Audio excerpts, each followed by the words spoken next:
எங்களை விட்டு மறைந்து இருந்தாலும் இன்றைக்கும் எங்கள் நெஞ்சத்தில் வாழ்ந்து கொண்டிருக்கின்ற ஒரே தலைவர் கேப்டன் விஜயகாந்த் அவர்கள் மறைந்து இன்றையோடு ஒரு ஆண்டு காலமாக இருக்கிறது.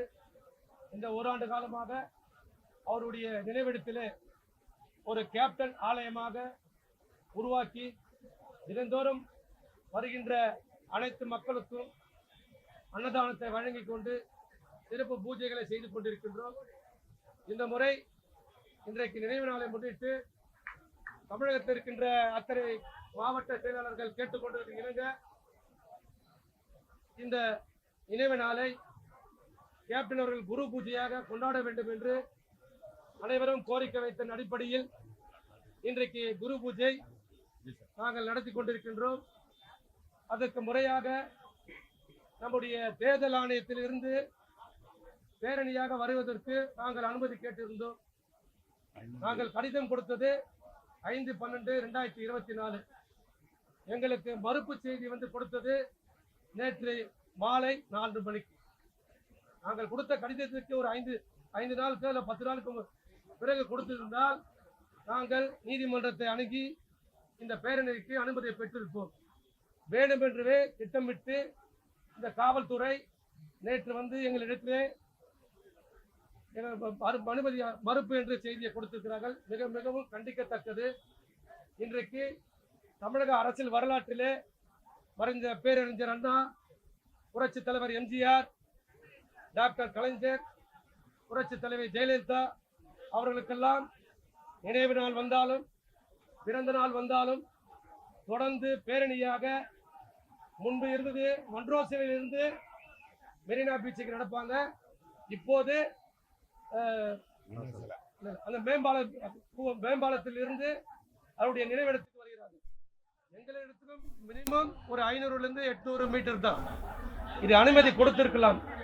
வேண்டுமென்றே இது அரசியல் காழ்ப்புணர்ச்சியா இல்ல காவல்துறைய காழ்ப்புணர்ச்சியா எனக்கு தெரியாது. ஒரு நல்ல மனிதர், இந்த நாட்டுக்காக வாழ்ந்த மனிதர், எத்தனையோ குடும்பங்களை வாழ வைத்த மனிதர், எத்தனையோ தான தர்மம் பண்ணிய மனிதர். இங்க தமிழ்நாட்டு மட்டுமல்ல, இலங்கையிலே பாதிக்கப்பட்டாலும், குஜராத்திலே பாதிக்கப்பட்டாலும், ஆந்திரால வெள்ளத்திலே பாதிக்கப்பட்டாலும், ஏன் கார்கில போரிலே வீரமரணம் அடைந்த ராணுவ வீரர்கள் இருந்தாலும் முதலிலே நிதியை கொடுத்த ஒரு தலைவர் புரட்சி கலைஞர் கேப்டன் அவர்கள்.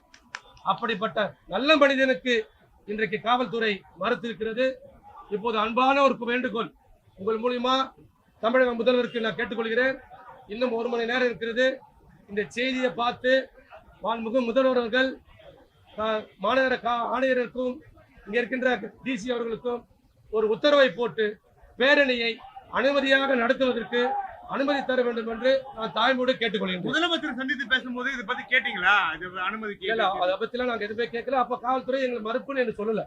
காவல் எந்த காவல் நிலையத்துல வந்து அனுமதி நாங்க கொடுத்து வந்து சென்னை மாநகராட்சி கமிஷனருக்கு, டிஜிபி ஆபீஸுக்கு, இங்க இருக்கிற டிசிக்கு, லோக்கல் காவல் நிலையத்துக்கு 4 பேருக்கும் கொடுத்துருவோம். அப்ப என்ன சொன்னாங்க?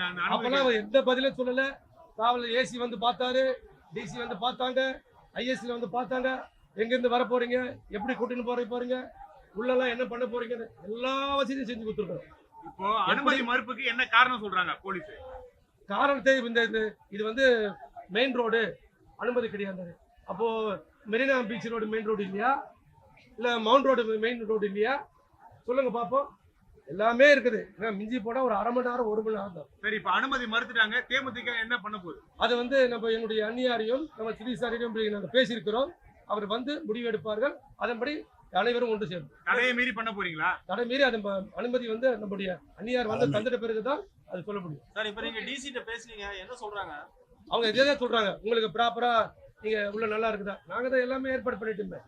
நீங்க தேவையே இல்லை, காவல்துறை உள்ள தேவையே இல்லை. நாங்க அருமையா நீங்க என்னைக்கு கேப்டனுடைய மறைவுக்கு இதுல தீவுத்திரல கொடுத்தீங்களோ அதே போல இங்க ஏற்பாடு பண்ணி அருமையா போறாங்க, வராங்க.